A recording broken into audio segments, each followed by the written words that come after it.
आपको क्या लगता है 2025 वाली स्टोरी के 2026 में दोहराई जाएगी?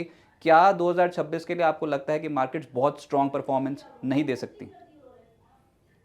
मेरा ये मानना है कि 2026 में 2025 से बेहतर परफॉर्मेंस आएगा मार्केट का, जैसा मैंने शुरू में भी बोला। लेकिन आप हर तरह के स्टॉक वो चलेंगे, ये मैं आज नहीं बोल रही हूँ। जब 2024 में पूरी तेजी थी स्मॉल कैप माइक्रो कैप में, तब भी यही चेतावनी दे रही थी कि आप स्मॉल कैप का पूरा इतिहास देखें तो 2008-9 में, शायद आपके चैनल पर भी बोला था कि 2008-9 में वो इंडेक्स लगभग 80% गिरा था और 8 साल लगे थे वो उस लेवल वापस आने में। और वो भी कहने की बात है कि वो लेवल वापस आया क्योंकि वो इंडेक्स हर साल 20% बदलता है, तो 8 साल बाद वो इंडेक्स में शायद ही कोई स्टॉक रहता है जो 8 साल पहले था।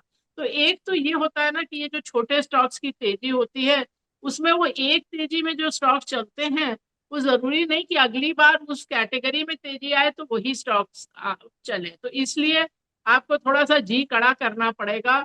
और आप देखिए आपके पोर्टफोलियो में, और मैं हमेशा आजकल कह रही हूँ कि आप अपने डीपी स्टेटमेंट के आखिरी पन्ने तक जाएं, और वहां जो आपको मिलेंगे ऐसे स्टॉक जो आपको देखने का मन नहीं है, लेकिन देखिए उनको, कि अगर आज के भाव में आप उनको खरीदेंगे नहीं तो कृपया कर उसमें से निकल जाइए। ये याद रखिए कि भारत में जितनी भी लिस्टिंग्स हुई हैं आज तक, उसमें से 2/3 स्टॉक्स अब ट्रेड ही नहीं करते। आप समझ लीजिए वैल्यू जीरो हो गई। तो आपको जी गड़ा करना पड़ेगा, नहीं तो आप ये आलतू फालतू चीजें लेके बैठे रहेंगे। ये नहीं है कि मैंने 100 में लिया था, अब 60 का भाव है, 65 का भाव है, तो जब 100 होगा तब उसमें से निकलेंगे। वो शायद कभी हो ही ना भाव, और मार्केट को कोई इंटरेस्ट भी नहीं है कि आपने कितने में लिया था।